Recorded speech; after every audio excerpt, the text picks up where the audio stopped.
Magandang araw po, Dr. Willie Ong. Marami nagsasabi sa akin, Doc, gawa ka ng video kung sakali meron kaming sintomas, kung COVID man o hindi COVID, anong gagawin namin sa bahay. Tuturo ko po sa inyo anong gamot iinumin, anong pwedeng inumin, anong kakainin, anong gagawin sa bahay para mabilis gumaling. Karamihan po sa atin, yung mga may ubo, lagnat, sipon, I'm sure more than majority, hindi naman COVID yan eh. Hindi naman ganun karami pa. Pero mas malamang trangkaso, sipon, or allergy yan. Pero itong mga tips ko sa inyo, pwede ito pang trangkaso, pwede rin yan pang COVID. Nililinaw ko, kahit COVID man yan, 99% gumagaling sa edad 50-60 pababa. Yan po yung mga pag-aaral. Pag edad 40 and below, 99.8% gumagaling. Halos lahat, majority. Marami nga sa kabataan, kahit may COVID, walang sintomas, nilagnat, nisipon, wala eh.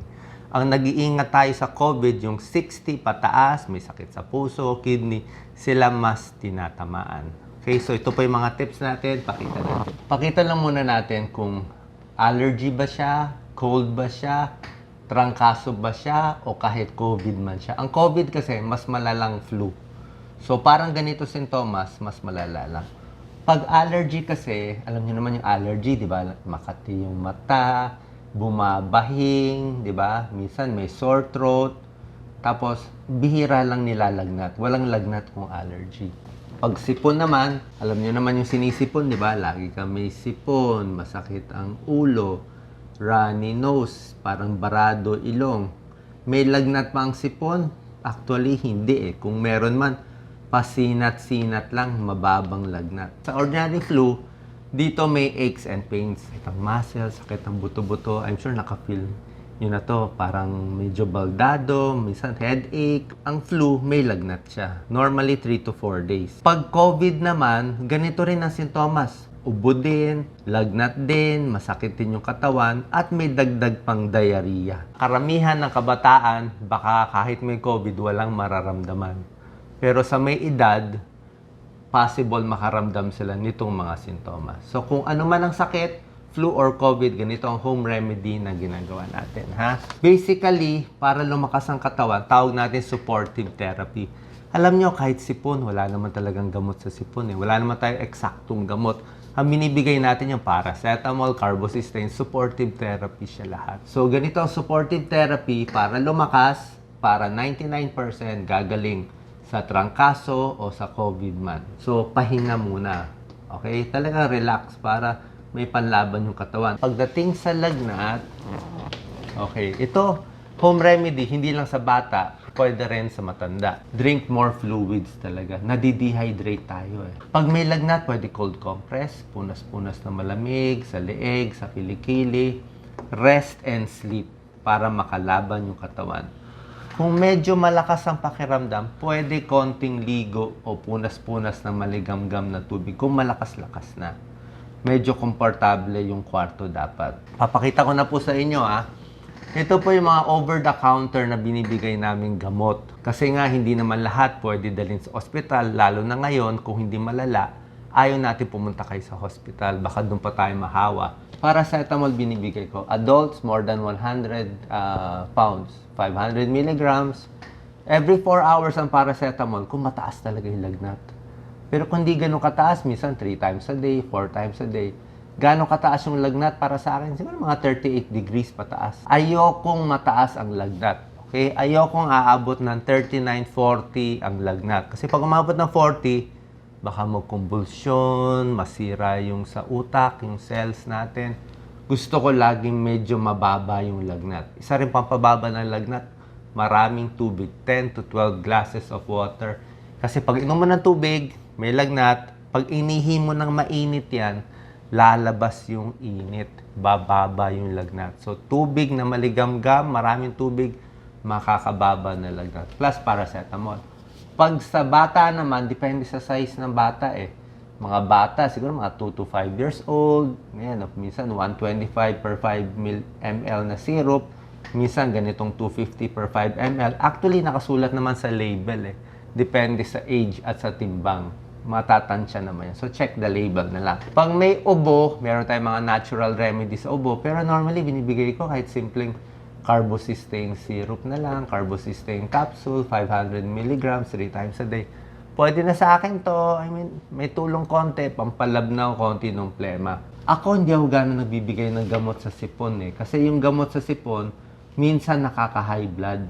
May mga gamot na nakaka-high blood. Kaya hindi ako gano'n umiinom at nagbibigay ng gamot sa sipon. Kung kaya naman, yung natural remedy na lang tinatry ko. Yung mga may allergy naman, minsan binibigyan natin ng as needed na mga anti-allergy na tableta, Loratadine, Benadryl, cetirizine, depende. Kailan natin binibigyan ng antibiotics? Kung may bacterial infection, talagay natin, madilaw na madilaw yung plema, daming plema, o yung tonsils na mamaga, may nana, doon binibigyan ng antibiotic. Kailan pupunta sa ospital sa panahon ngayon? Yung pasyente sobra hina. Hirap na hirap huminga, parang nahihilo, parang matutumba. So, judgment call, di ba? Especially ngayon, kung may virus, ayaw natin masyado sa hospital. So, depende.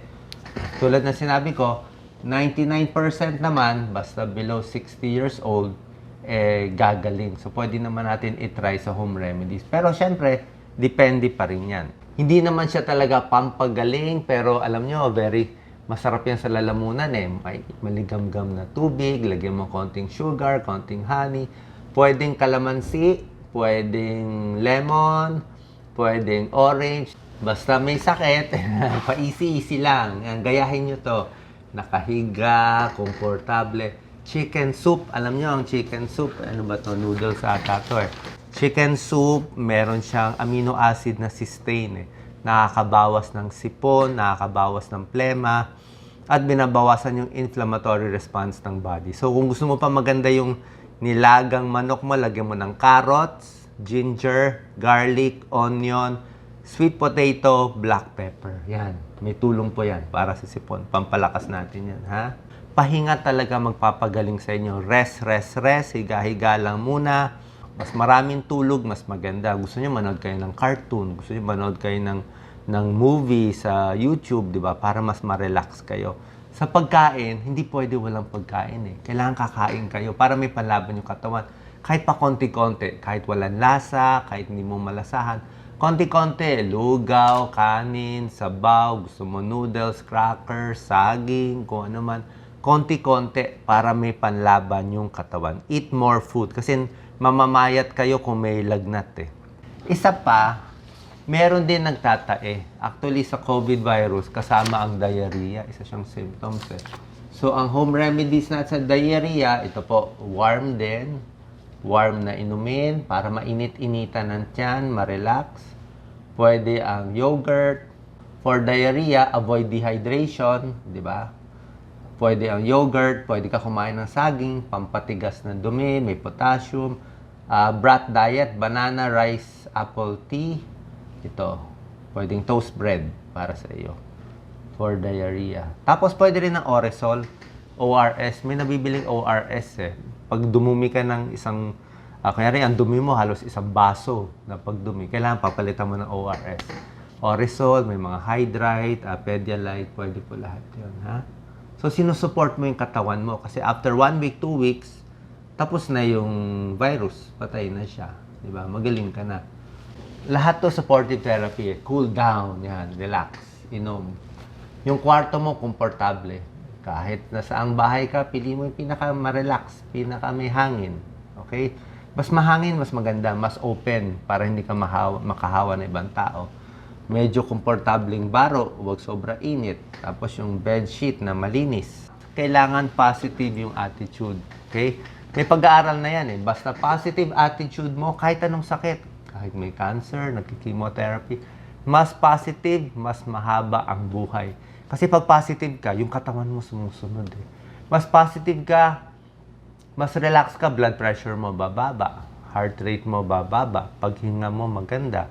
Hindi ka papawisan, hindi ka manginginig. So, sumusunod yung katawan mo eh. Di ba? Alam niyo naman yan, kahit sa mga atleta eh.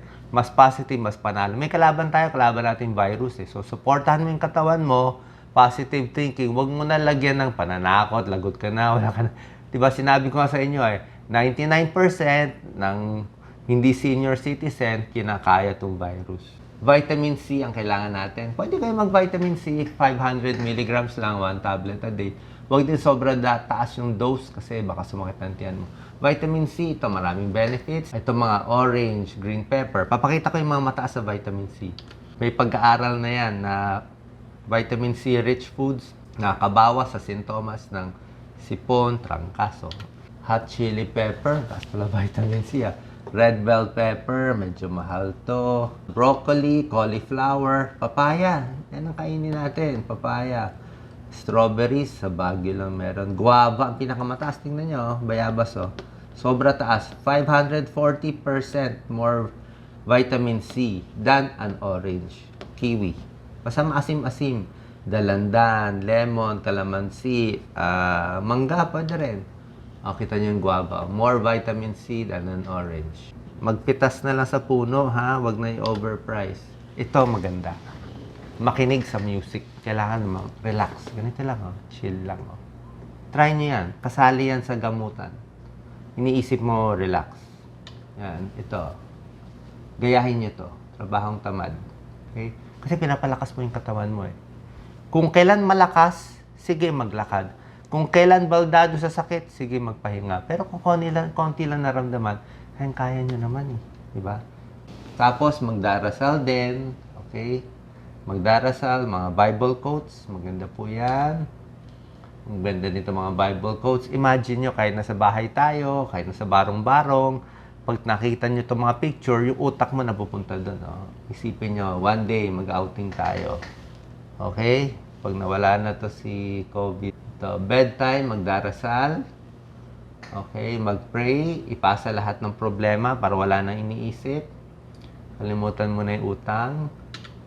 Ito, ang ganda. Comfort and healing. Isipin mo nandito ka. Okay, tahimik, malinis. Relax.